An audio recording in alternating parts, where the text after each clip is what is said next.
Good evening, everyone. I'm Jim Costitch, and this is Earth Animals and Sexual Development, inclusive of intersex. We humans are self-aware, conscious animals who evolved on planet Earth in the solar system. We have many things in common with all other living beings on Earth. We have very few things that are unique to our species. There are many complexities to our lives, but complex is not the same thing as complicated. To complicate things, we must work at it using too much imposed hierarchy and bad habits of lying. Instead of asking questions and searching until we have good answers about what is, we make up what should be and then force it on each other. Today, I'm going to help us stop telling others what and who they should be, instead of observing what we are. We're going to give ourselves permission to stop investing our identities in fantasies about should and release ourselves to begin to observe reality. Fantasy helps us create, but reality is needed to understand and invent. We cannot talk about sex unless we free ourselves to talk about sex. I will not beat around the bush. I won't deny reality, and shame is not welcome here. Honesty and open discussion will be welcome, and that includes us all, no exceptions. We will use the scientific method to help us understand, maybe even comprehend, human people, including our sex. Part of demanding the freedom to talk openly includes a vocabulary to do that. There are very good reasons why so many of us don't have words to describe female genitals and instead call them down there or vajayjay. That's the new one. I've met few people who could describe congestion pain in their seminal vesicles or even point to them on an anatomical illustration. I insist upon patience with ourselves because there are many among us who really don't know the difference between a prostate and throwing ourselves on the ground prostrate before a tyrant. Puns intended. No one deserves to be left out or left behind, no matter how bad our education was. It is our bad habit to demand an accounting for our sex upon birth, and that is ridiculous. A quick, barely curious glance between a newborn's legs is all we bother with to declare boy or girl, when those aren't the only possibilities. And a quick glance is nowhere near enough to establish anything. Here's an example. One of the most common sets of intersex traits and characteristics, complete androgen insensitivity, gives a person totally regular female-ish external genitals. However, their chromosomes are XY, which we mistake for being male, and they have no uterus, cervix, ovaries, or other Müllerian duct system organs. Furthermore, although they are most often sterile, they may have partially formed testicles still in their abdomen, or even ovotestes, which are a glandular mix between male and female glands, all in one organ. Ovotestes are not found to produce viable eggs or sperm and cannot be identified until removed from the body and identified under a microscope. My career was to make those microscope slides and more. Their physicians typically don't discover that they are between male or female until they seek medical attention for not starting to menstruate. I won't spend a whole lot of time listing off the over 47 different flavors of intersex ice cream here, but it helps us to read just a few stories about what it can be like to experience life from outside the everyone is either or filter most of us have been pretending describes everyone. When we allow our society to sort infants, prepubescent children, or in many cases adults, into just two categories, we are lying. It isn't possible, and we are not doing it. Instead, we are being random, arbitrary, unreasonable, and cruel. Life is an adventure of possibilities. It is not good to turn it into a prison of confusion and suffering. We have a word for ceasing to grow, develop, make choices, and changes. We call it death. All the life forms we know want to continue living as long as possible, with the least amount of pain and the most amount of pleasure we can.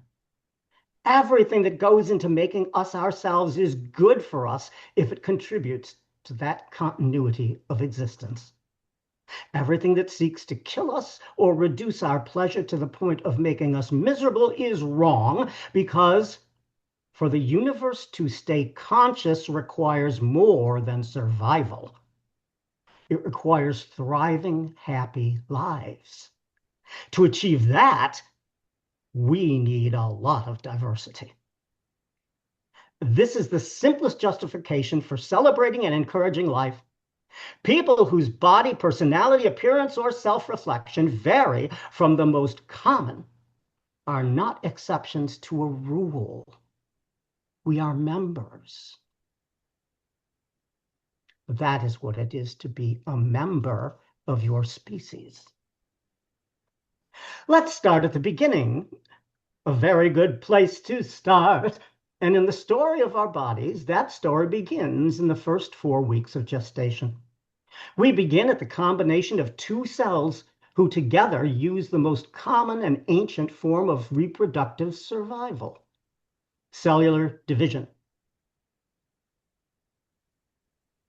Yes. From there, every different tissue and combination of tissues differentiate, collaborate, cooperate, and coordinate to make each individual, and together make a whole species. These cells are called gametes, and in mammals, these include sperm produced by testicles, mixed into sustaining solution made by the prostate gland, stored in muscular bags near the bladder, and squirted into and then out of the urinary system in an orgasmic clenching that feels like, wow, how fast can I do that again? The answer is, have patience. You have to wait. Because upon ejaculation and/or orgasm, their body dumps a hormone called vasopressin, which prevents phallic erections lasting so long as to prevent enough oxygen getting to the penis. If an erection lasts too long, the penis can die. That hurts so bad that its owner may wish the rest of him would hurry up and die. Those whose bodies produce another mammalian set of gametes we call eggs have a different experience. Their phallic organ is homologous to what we call a penis. We call it a clitoris, but that is misleading because they are the same organ right down to the number of nerve endings. A penis is not an analogy to a clitoris. A penis is what a clitoris grows into if exposed to enough testosterone before about week 4 of gestation. Did you get that? It is very different than what people used to think just 50 years ago. A clitoris does not need to produce rigid erections, and so they usually do not. This means they don't produce enough vasopressin to enforce a refractory period, and so can continue to orgasm repeatedly if they're stimulated enough.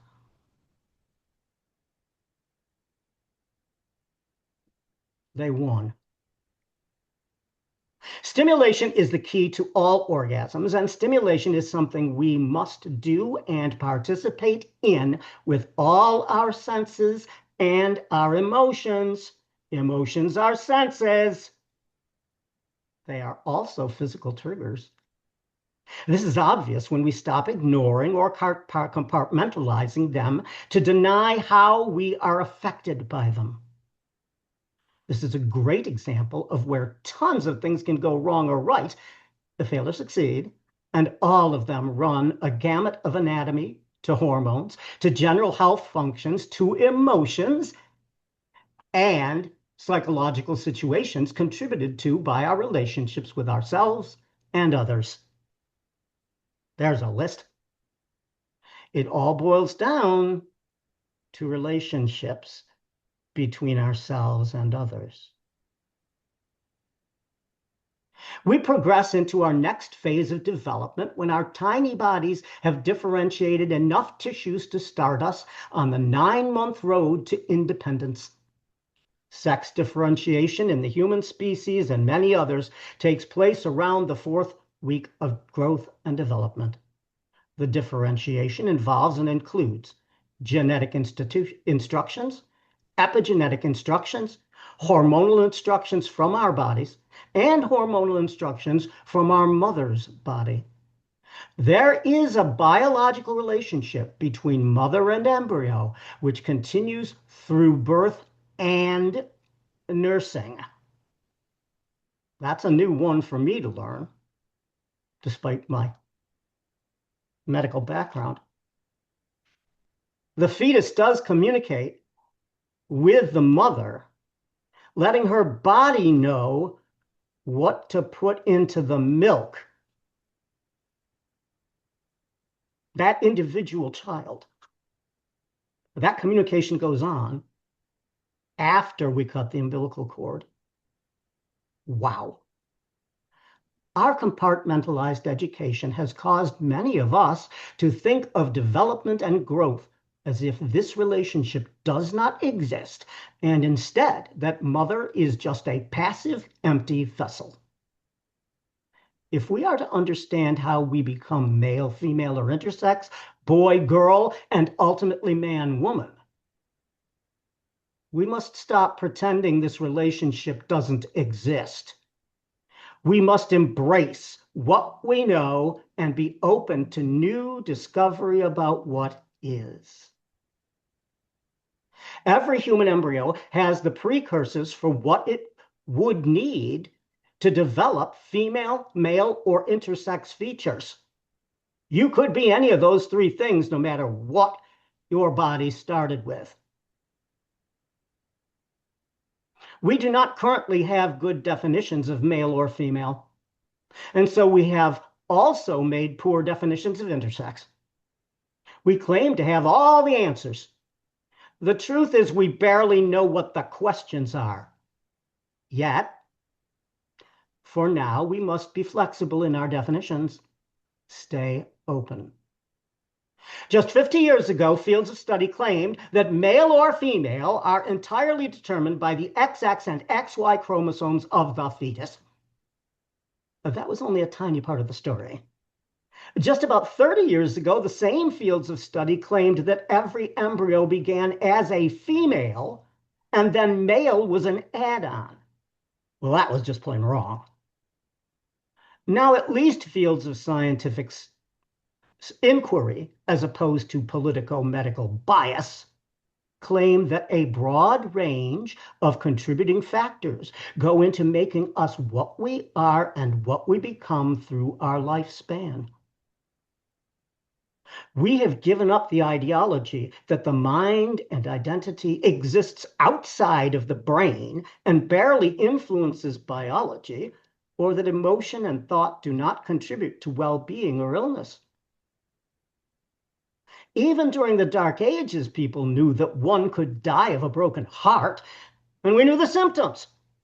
We went through a period of denial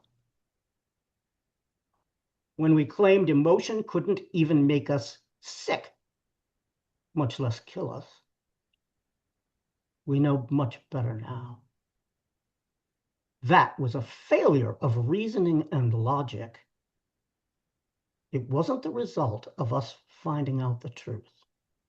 Just because we hadn't figured out how it happened, it did not prove that it does not happen. Our steps forward into understanding sex, sexuality, relationships, intimacy, reproduction, and how people relate to themselves and each other has now begun. We must continue to let go of pseudoscience, bias, and enforced tyrannies. We must step forward into what is and out of what someone said should be. At the current time in the USA, when a baby is born with a genitourinary system that has a sealed scrotum and phallus, but the urinary opening is not at the apex end of that phallus, the child is diagnosed as being a male with hypospadias malformation. All that describes is a hose with the hole underneath instead of at the end. If the scrotum did not seal into a bag, but instead is still open so that it is labia, and the underside of the urethra didn't close over, the baby may be diagnosed male, whether or not testicles can be found inside or outside the body. Well, that sure doesn't sound right. It isn't. At the stage of newborn, we do not know if any child has female internal organs or if he will ever be able to make conceptions or produce sperm.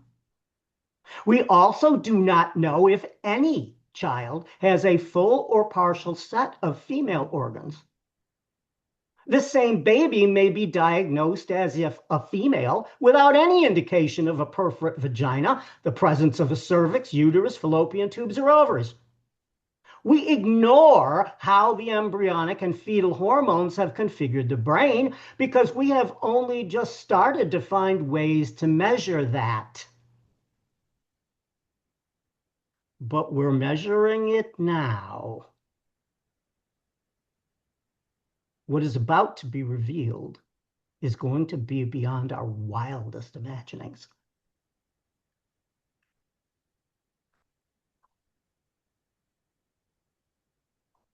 We ignore the potential for fertility, and even remove fertility from the child if it doesn't match whatever gender we decided to force upon the child.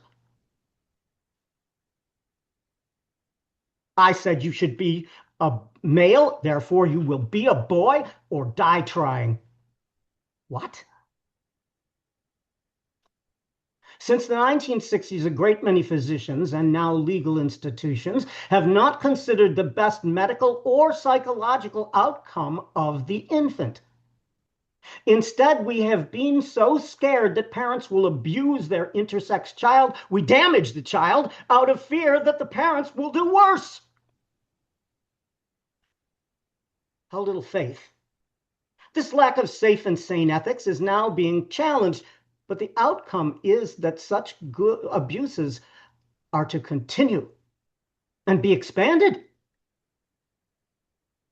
Every effort to provide good health care outcomes to intersex children is undermined by those seeking to refuse care to transgender youth who intend to transition from male to as female as we can get them, or from female to as male as we can get them. By denying the reality of intersex bodies, we are taught to lie about ourselves and pretend we have body parts we do not, or do not have body parts we do. Since the mid-20th century, it became common practice to try to surgically enforce a sex we are not and never can be. We do not currently have the ability to make a completely functional sex from any sex to any other sex. Go back and read that again. It deserves the emphasis. We do not currently have the ability to make a completely functional sex from any sex to any other sex. We cannot build a urethra out of any other type of tissue, and yet that is one of the most commonly done surgeries to supposedly assign a baby to male. Since the 1970s, psychologists, but not many urologists, have claimed that no boy should be permitted to grow into a man unless he can stand to urinate. But this edict was not applied to the obese or to those of us with legs that can't stand. Evidently, they are to be given a pass to urinate while squatting. Okay.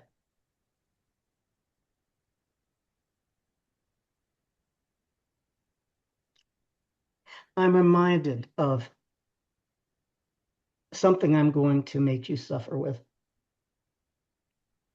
that I used to sing to my kids. I think you'll like it. It's called Everything Possible. We have cleared off the table, the leftovers saved, washed the dishes and put them away. I have told you a story and tucked you in tight at the end of your knockabout day, as the moon sets its sail to carry you to sleep over the midnight sea. Oh, I will sing you a song no one sang to me. May it keep you good company. You can be anybody that you want to be. You can love whomever you will. You can travel any country where your heart leads, and know I will love you still. You can live by yourself, you can gather friends around, you can choose one special one. And the only measure of your words and your deeds will be the love you leave behind when you're gone. Some girls grow up bold and strong, some boys are gentle and kind. Some race ahead, some follow behind, some grow in their own space and time. Some women love women and some men love men. Some raise children, some never do. You can dream all the day, never reaching the end of everything that's possible for you. Don't be rattled by names, by taunts or games. Seek out spirits true. You can live all the day, never reaching the end of everything that's possible for you.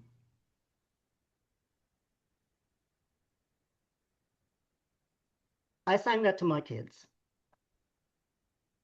And one of them was adopted and grew up to be even gayer than I am. And the other one was my partner's biological daughter by a marriage. Both of my kids were severely handicapped, both of them confined to wheelchairs. And they sure did fulfill some everything possible. Me, not so much. What happens to a person when they cannot make a balanced cocktail of adult hormones on their own? Instead of progressing into healthy adulthood and developing secondary male or female sex characteristics, we stop growing. We become anemic, develop joint and immune system problems, and osteoporosis, among other things.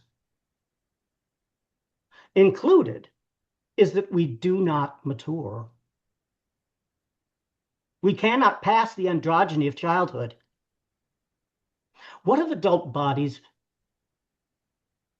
We have adult bodies, rather, sorry, being held down and held back by a failure to grow up. We end up with adult bodies being held down and held back by a failure to grow up. This was part of my personal story, and I can promise you there is nothing romantic about being Peter Pan.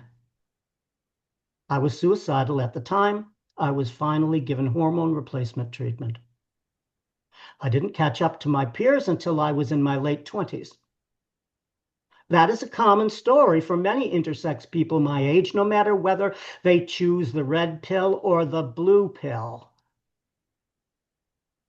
Forcing the wrong hormone system on anyone is and has been classified as torture by most of the world in 2026.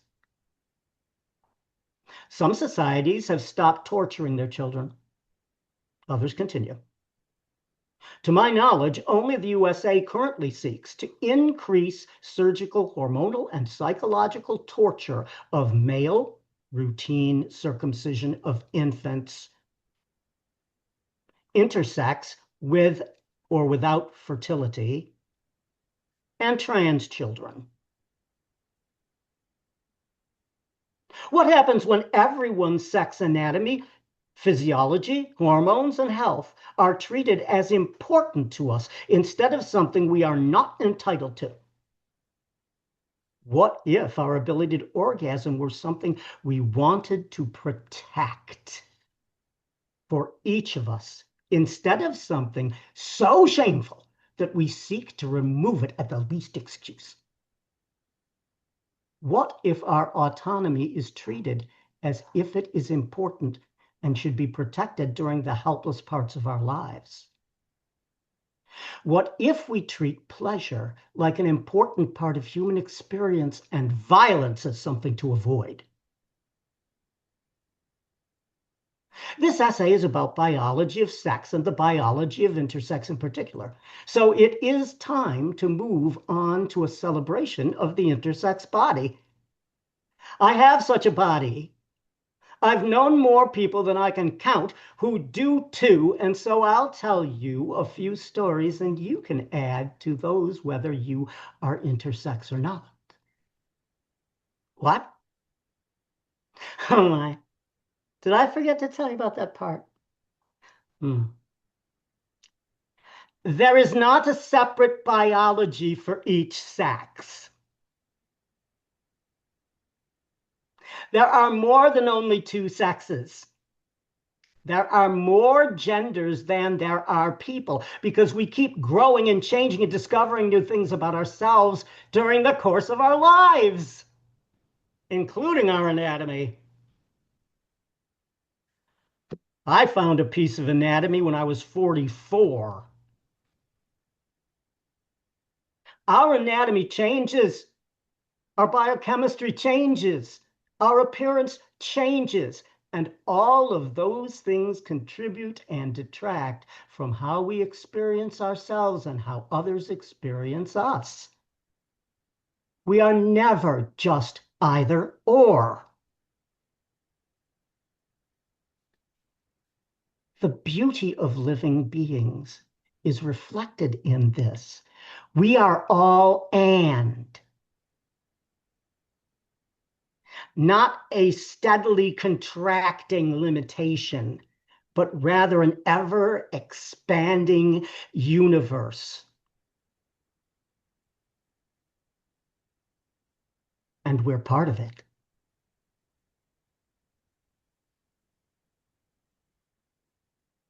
I'm a lifelong scientist by hobby and profession.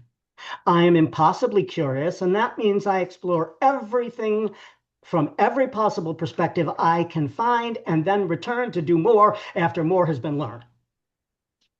There's a word for that. I am a geek.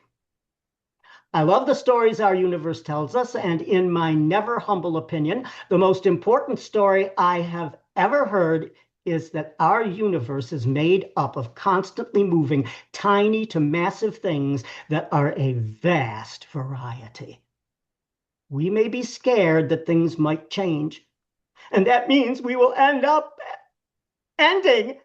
But the truth is that change is the only constant in the universe, and so we continue to exist by embracing the truth of everything is all and, not either or. You won't forget that now, will you? We are more than the sum total of diversity. Are you living in an arguably male or female body? I'll argue with you. By whose definition? Who have we given power to define us to ourselves? That is a rhetorical question. The next few questions are not. Life is amazing. While many people have been told that everyone who evolved on Earth is XX female or XY male, this is simply not true. Mammals and marsupials have similar but not identical chromosomal configurations. Okay, I've gone right down the rabbit hole, Alice. We and they evolved side by side at about the same time, but we are very different. They developed about 3 times as many chromosomes as we did. Birds and reptiles stuck to much simpler genetic configurations, and this includes sex chromosomes and genes on those chromosomes and how they work together once activated. Because they don't always work the same way once they're activated as they were just sitting there. For instance, milk production in mammals is controlled by communication between fetus before birth and modified after. The same thing happens similarly between marsupial mothers and their joey, but the recipe for milk changes in ongoing modifications as the joey's needs change while in the pouch. That makes sense. It would have to, wouldn't it? I mean, the joey comes up to a nipple inside mom's pouch. It's like this tiny, little itty thing, and it grows into being, birth-sized and climbs out of the pouch and runs away. Well, the milk's got to change over that amount of time, right? We don't have to worry about that. We're mammals, and so we have a placenta. The placenta takes care of that. The placenta belongs to the what? The fetus, not the mother, the fetus. Just in case you didn't know.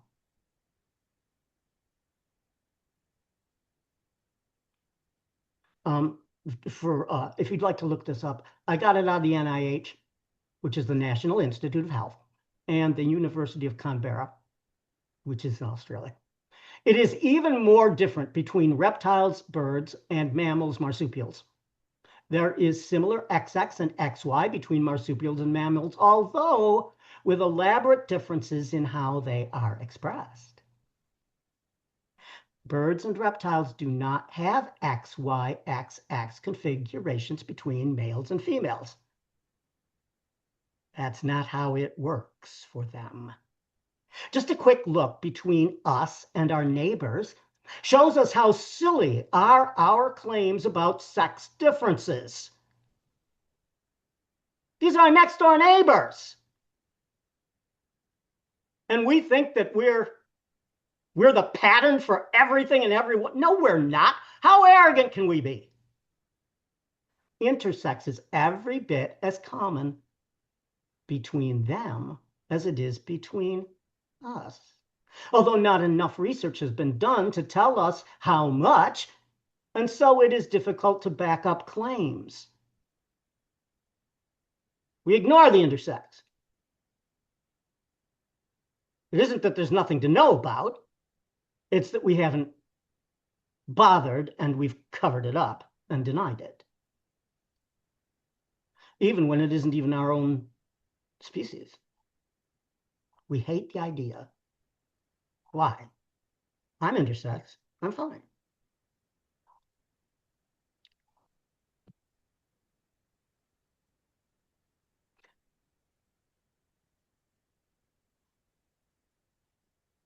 We don't have enough data yet.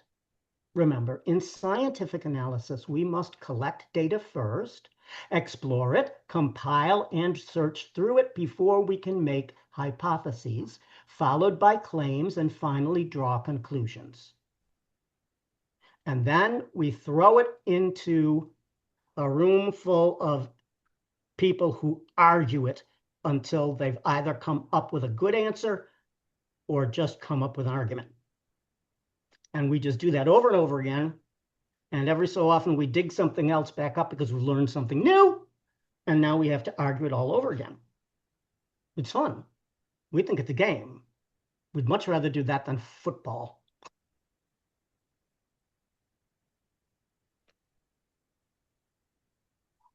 It is wonderful and awe-inspiring at every turn. Now, here's an example we only recently learned about involving 47XX with an SRY gene. You could be 46XX. That changes everything.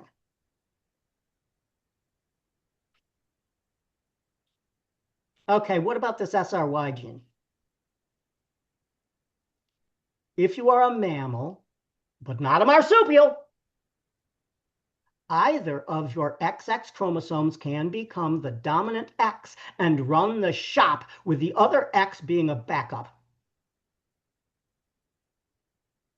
Number one, captain on the Enterprise has a number one. Your X, if your XX has a number one. Got that? Complicated? Oh, Palais! Intersex exists and includes a huge array of things like that. We do not have to follow Alice down the rabbit hole. We just have to accept that reality includes a whole lot more variety than we've been told. The lives of intersex people needn't be endless stories of mutilations, inauthentic identities based on lies and fear.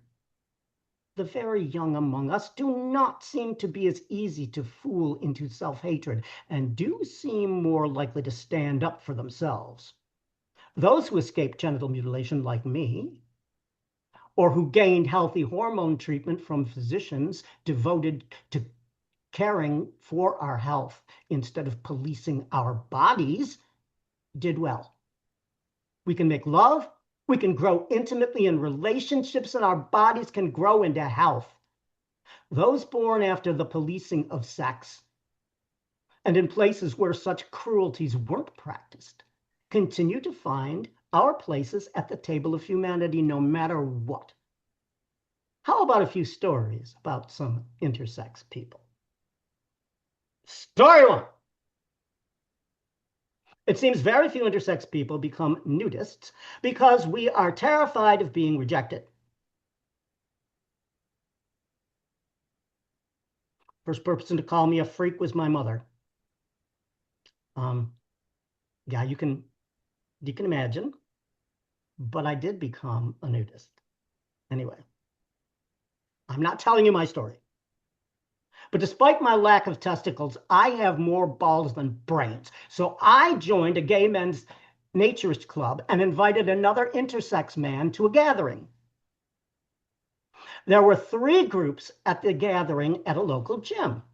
We had the whole gym, including a pool, to ourselves. We brought our sons.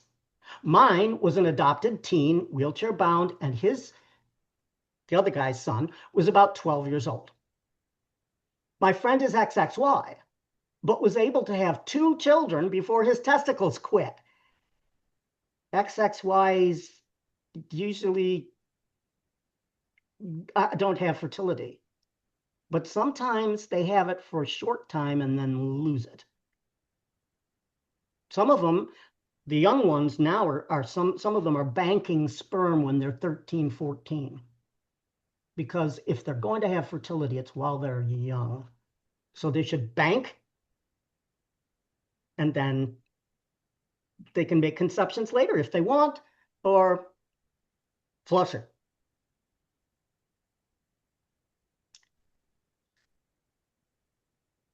He discovered he is intersex when his doctor suspected he must either be XXY or dying of a nasty disease. Better it should be XXY. You would never know he is XXY just to look at him naked. And I did, because we're at a nudist event. Getting it? Okay. We met online as he was searching for other intersex people. Learning he is intersex didn't scare him. He didn't think it made him feel any different about himself, his sexuality, or his gender. His wife was very relieved that they had their children before he lost his fertility. Whoopee. That's a reaction.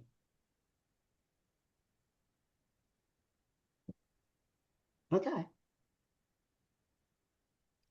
a big deal. The world didn't end. The pool didn't even dry up. Story 2. A person I befriended in the early aughts had a childhood she bounced between living as a girl and then as if a boy. He changed names and schools each time he changed gender during grammar school. He has no testicles, but does have a regular size and formed penis and no vaginal opening. For a while, he thought he would settle in the gender of man and started taking testosterone. For religious reasons, pardon me, he quit the testosterone and started menstruating every month or so. It drained from his penis. His employer discovered his menstruation product and demanded an explanation, and then became sexually harassing, including rape threats. The employer didn't believe that he didn't have a vagina and kept cornering him in the elevator. The police became involved. His state let him sue under the Disabilities Act. He couldn't file under sexual harassment because he didn't have a sex, according to his birth certificate, which read indeterminate. But claiming he had a type of disability worked. He didn't lose his job and did win his case. His wife was his best advocate. Story number 3. I met an intersex person visiting from India with a partly formed penis, but no testicles.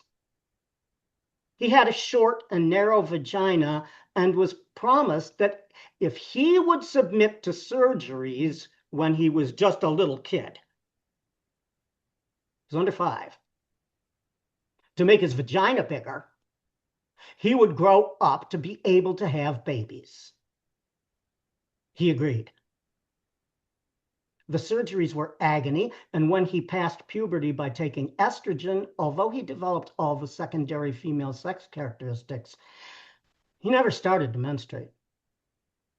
After 5 surgeries, his urethra still emptied out of his vagina. This resulted in chronic infections. Despite the infections, he was attracted to other girls. His girlfriends and lovers told him that he didn't give off female energy, and despite his breasts and strange genitals, they had trouble seeing him as a woman. Finally, one day he was changing a male infant's diaper and was overcome with horror that he might as well have been looking at himself in infancy, and his body had been carved away for a lie. He permanently changed his gender to man.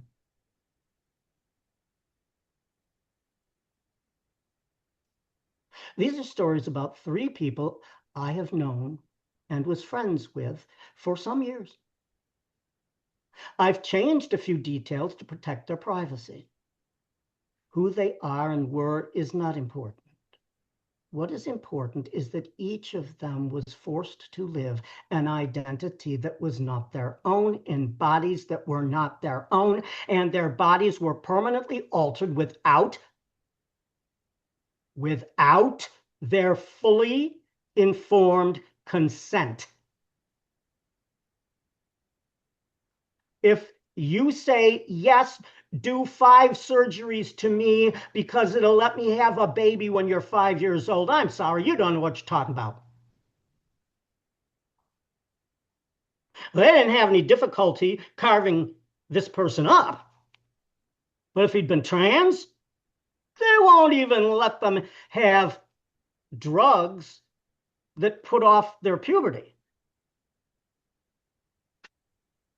When are they going to stop cutting us up?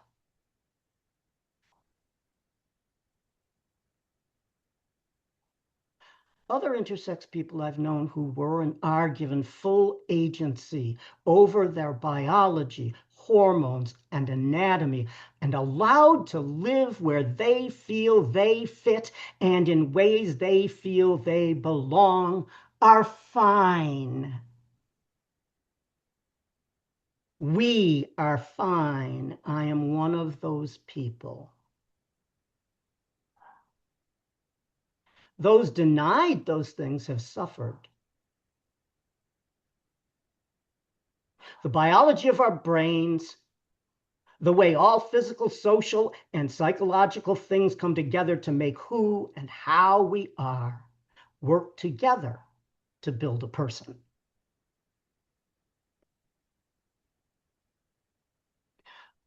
When any of us have autonomy over our lives, we become whole and healthy people. When authority figures alter our bodies, hormones, identities, and more against our will and self-determination, very little can or does go well. It's not rocket science, but it is biology.